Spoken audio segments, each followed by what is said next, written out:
ఆకాశవాణి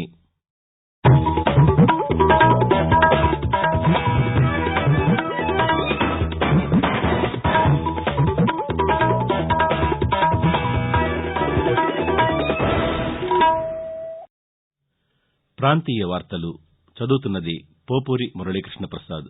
ముఖ్యాంశాలు. రాష్టంలో విద్యుత్ సమస్యలను పరిష్కరించడంతో పాటు వినియోగదారులకు నాణ్యమైన విద్యుత్తును ప్రభుత్వం అందిస్తోందని వ్యవసాయ శాఖ మంత్రి కాకాణి గోవర్ధన్ రెడ్డి తెలిపారు.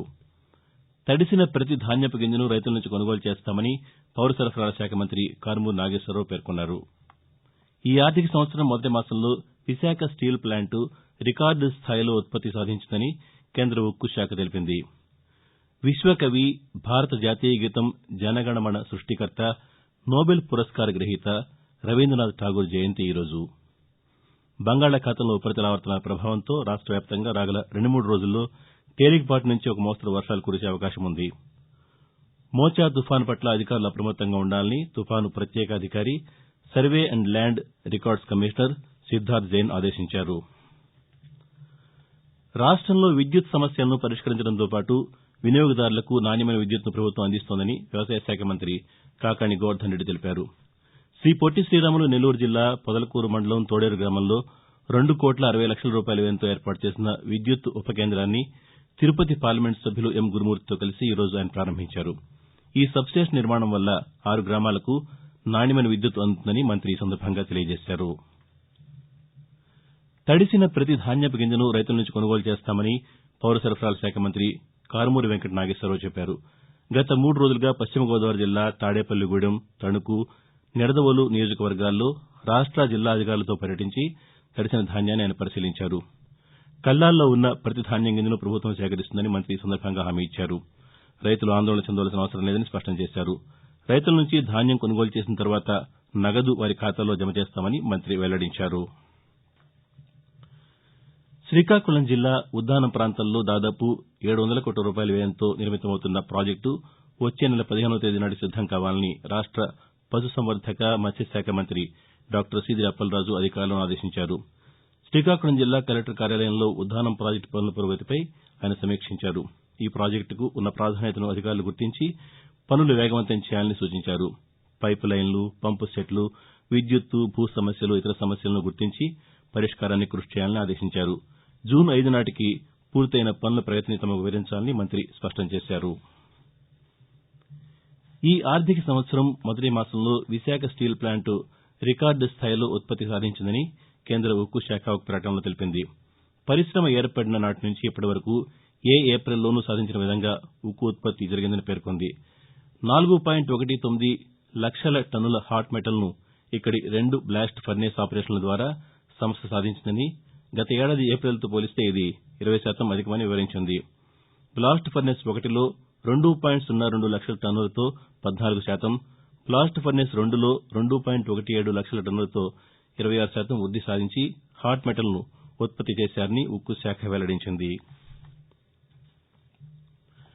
అకాల వర్షాలకు తడిసి మొలకలెత్తిన ధాన్యాన్ని ప్రభుత్వం కొనుగోలు చేస్తుందని రాష్ట రవాణా శాఖ మంత్రి పినిపే విశ్వరూప్ తెలిపారు. డాక్టర్ బీఆర్ అంబేద్కర్ కోనసీమ జిల్లా కలెక్టర్ హిమాంశు శుక్లాతో కలిసి ఉప్పలగుప్తం మండలం ఉప్పలగుప్తం, గొల్లవెల్లి గ్రామాల్లోని వరి క్షేతాల్లో మొలకెత్తిన ధాన్యం కొనుగోలును ఆయన నిన్న ప్రారంభించారు. జిల్లాలో రైతులు అధికంగా పండించిన బొండాలు రకం ధాన్యాన్ని ప్రభుత్వం క్వింటాల్కు 1,530 రూపాయల చొప్పున కొనుగోలు చేస్తుందని వెల్లడించారు. మరో 2 రోజుల్లో వర్షాలు కురిసే అవకాశం ఉన్నందున రైతుల వద్దనున్న మొలకెత్తిన, తడిసిన ధాన్యాన్ని తక్షణం మిల్లులకు తరలించేలా చర్యలు తీసుకోవాలని కలెక్టర్ హిమాంశు శుక్లా ఈ సందర్భంగా అధికారులను ఆదేశించారు. ఆకాశవాణి ప్రాంతీయ వార్తలు వింటున్నారు.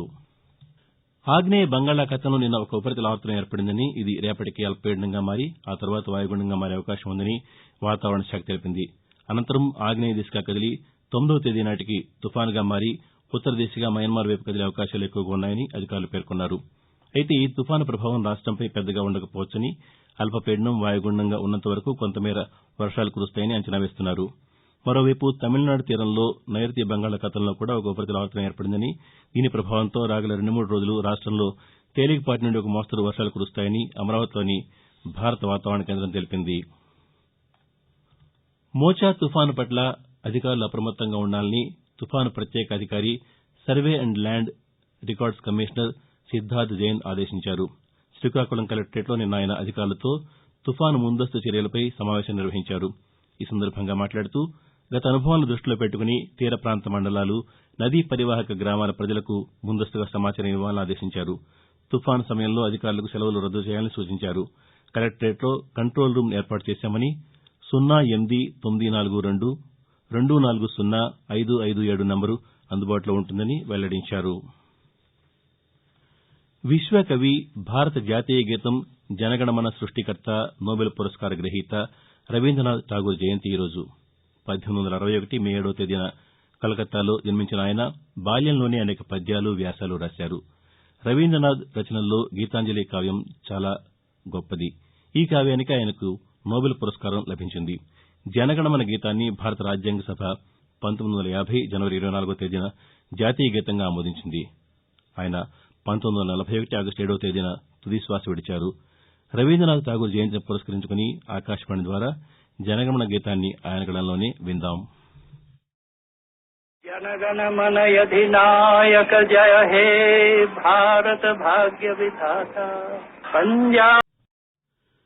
వినియోగదారులకు నాణ్యమైన నిరంతరాయ విద్యుత్తును సరఫరా చేయాలని ఆంధ్రప్రదేశ్ తూర్పు ప్రాంత విద్యుత్ పంపిణీ సంస్థ ఏపీఈపీడీసీఎల్ చీఫ్ మేనేజింగ్ డైరెక్టర్ ఇమ్మడి పృథ్వీ తేజ్ అధికారులను ఆదేశించారు.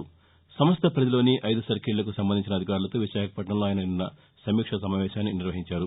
ఈ సందర్భంగా మాట్లాడుతూ వినియోగదారులకు మెరుగైన సత్వర సేవలను అందించడమే లక్ష్యంగా ప్రతి ఒక్కరూ కృషి చేయాలని సూచించారు. వేసవిలో పెరుగుతున్న విద్యుత్ డిమాండ్కు అనుగుణంగా సరఫరా మెరుగుపరుచుకునేందుకు ప్రణాళికాబద్దంగా ముందస్తు ఏర్పాట్లు చేసుకోవాలని ఆదేశించారు. పాఠశాలల పునఃపారంభించేలోగా నాడు నేడు రెండో దశ పనులను పూర్తి చేయాలని విజయనగరం జిల్లా కలెక్టర్ ఎస్ నాగలక్ష్మి అధికారులను ఆదేశించారు. పనుల ప్రగతి, ఇతర సమస్యలపై కలెక్టరేట్లో సంబంధిత అధికారులతో ఆమె నిన్న సమీక్ష నిర్వహించారు. ఈ నెలాఖరులోగా తరగతి గదుల నిర్మాణం, మరుగుదొడ్లు, అంగన్వాడీ కేంద్రాలు నిర్మించాలని సూచించారు. సామగ్రి కొరత లేకుండా చర్యలు తీసుకుంటున్నామని పేర్కొన్నారు. పనులను వేగవంతం చేసేందుకు మండల విద్యాశాఖ అధికారులు, ఇతర సిబ్బంది రోజూ ఒక పాఠశాలను తనిఖీ చేయాలని కలెక్టర్ ఆదేశించారు. జాబ్ మేళాల నిర్వహణ ద్వారా నిరుద్యోగుల సమస్యలను గుర్తించి వారికి అవసరమైన వృత్తి నైపుణ్యంపై శిక్షణ ఇచ్చి మెరుగైన ఉపాధి అవకాశాలు కల్పించాలని కర్నూలు జిల్లా కలెక్టర్ డాక్టర్ జి. సుజన అధికారులను ఆదేశించారు. జిల్లా గ్రామీణాభివృద్ది, నైపుణ్యాభివృద్ది, శిక్షణ, ఉపాధి కల్పన శాఖల కార్యకలాపాలపై కలెక్టరేట్లో ఆమె సమీక్ష నిర్వహించారు. జిల్లాలోని స్కిల్ హబ్, స్కిల్ కళాశాలల్లో జరుగుతున్న శిక్షణ కార్యక్రమాలను నిరుద్యోగ యువత సద్వినియోగం చేసుకునేలా ప్రచారం చేయాలని ఈ సందర్భంగా అధికారులకు కలెక్టర్ దిశానిర్దేశం చేశారు. చిరుధాన్యాలతో తయారు చేసిన ఆహార పదార్థాలు తీసుకుంటే ఆరోగ్యంగా ఉంటారని అనంతపురం పార్లమెంటు సభ్యులు టి. రంగయ్య పేర్కొన్నారు. జిల్లాలోని గార్లదిన్నె సమీపంలో దక్షిణ క్షేత్ర వ్యవసాయ యంత్రాల శిక్షణ, పరీక్షణ సంస్థ ఆధ్వర్యంలో ఆధునిక వ్యవసాయ చిరుధాన్య యంత్రాల ప్రదర్శన నిర్వహించారు. ఈ ప్రదర్శనను కేంద్ర వ్యవసాయ మంతిత్వ శాఖ అదనపు కమిషనర్ విఎస్ కాలేతో కలిసి ఆయన ప్రారంభించారు. ఈ సందర్భంగా మాట్లాడుతూ చిరుధాన్యాల ప్రాధాన్యం గుర్తించి 2023 సంవత్సరాన్ని అంతర్జాతీయ చిరుధాన్యాల సంవత్సరంగా ప్రకటించారని తెలిపారు. రైతులకు చిరుధాన్యాల ప్రాధాన్యం, ఆవశ్యకత, పోషక విలువలు, పంటల సాగు తదితర అంశాలపై అవగాహన కల్పించారు. ప్రాంతీయ వార్తలు ముగించే ముందు ముఖ్యాంశాలు మరోసారి. రాష్టంలో విద్యుత్ సమస్యలను పరిష్కరించడంతో పాటు వినియోగదారులకు నాణ్యమైన విద్యుత్తును ప్రభుత్వం అందిస్తోందని వ్యవసాయ శాఖ మంత్రి కాకాణి గోవర్ధన్ రెడ్డి తెలిపారు. తడిసిన ప్రతి ధాన్యపు గింజను రైతుల నుంచి కొనుగోలు చేస్తామని పౌర సరఫరాల శాఖ మంత్రి కారుమూరి నాగేశ్వరరావు పేర్కొన్నారు. ఈ ఆర్థిక సంవత్సరం మొదటి మాసంలో విశాఖ స్టీల్ ప్లాంట్ రికార్డు స్థాయిలో ఉత్పత్తి సాధించిందని కేంద్ర ఉక్కు శాఖ తెలిపింది. విశ్వకవి, భారత జాతీయ గీతం జనగణమన సృష్టికర్త, నోబెల్ పురస్కార గ్రహీత రవీంద్రనాథ్ ఠాగూర్ జయంతి ఈరోజు. బంగాళాఖాతంలో ఉపరితల ఆవర్తనాల ప్రభావంతో రాష్ట వ్యాప్తంగా రాగల 2-3 రోజుల్లో తేలికపాటి నుంచి ఒక మోస్తరు వర్షాలు కురిసే అవకాశం ఉంది. ఆకాశవాణి ప్రాంతీయ వార్తలు ఇంతటితో సమాప్తం.